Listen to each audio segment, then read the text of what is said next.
Hello and welcome to the video. Here today I'm going to explain my solution to the problem we keep trying to fix in Formula 1. What problem is the question you're probably asking yourself, and that problem is trying to get a mixed up grid for a race to make the races more exciting.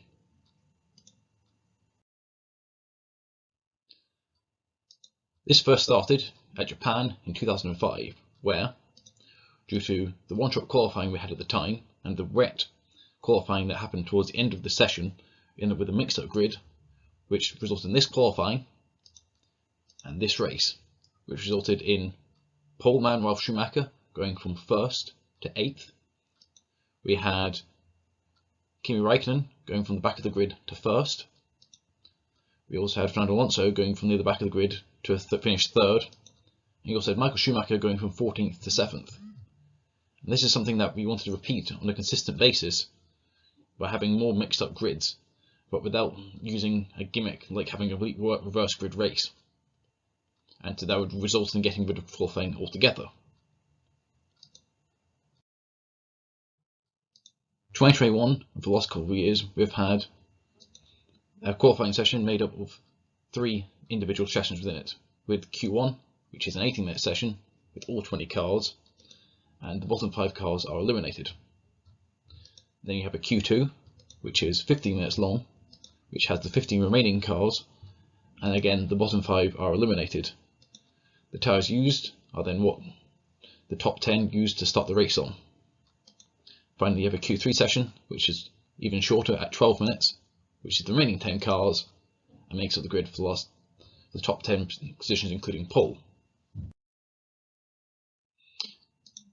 My new suggestion is to take something from Formula E and adapting it to fit to F1 conditions. This format should theoretically still fit into a 1-hour session, and it will consist of this. Q1, with the top 5 drivers in the championship go out.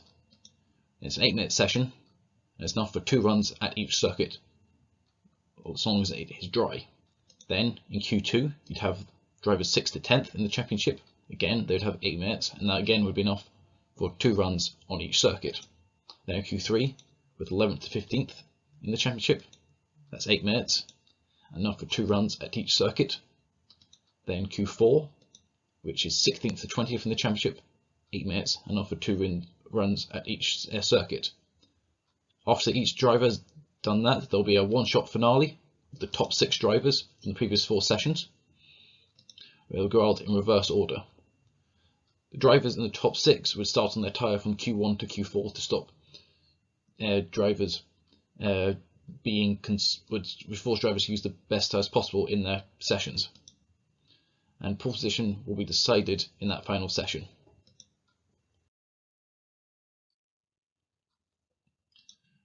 To work this out, I've done some research.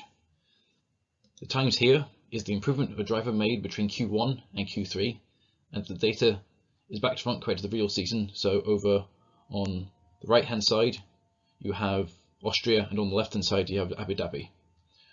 And on the times where no Q3 time was set, I took by the drivers, I took the Q2 time instead. I've also omitted Turkey and Styria, as the wet sessions would have completely blown this data out of whack. With Turkey there being an average gain of about 20 seconds, which would have really skewed my data. Across the grid, the average gain was about 0.687 seconds.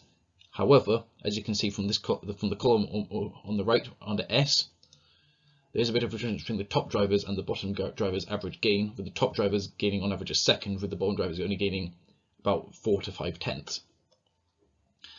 However, this is enough of a gain which I still think this new method could work. The impact.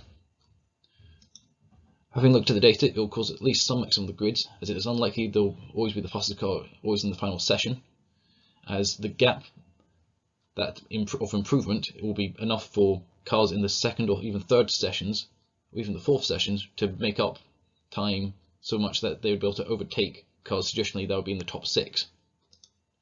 And it's more of a better option to experiment with than, say, the sprint races that are being experimented this year, as those are unlikely to change much of what's on the grid, and drivers are unlikely to use it to a full extent.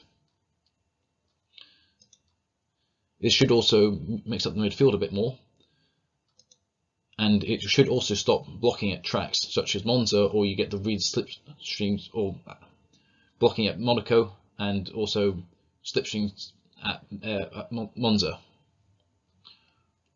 Wet sessions under this new format will also give a different grid, as there's going to be a lot more things all over the place.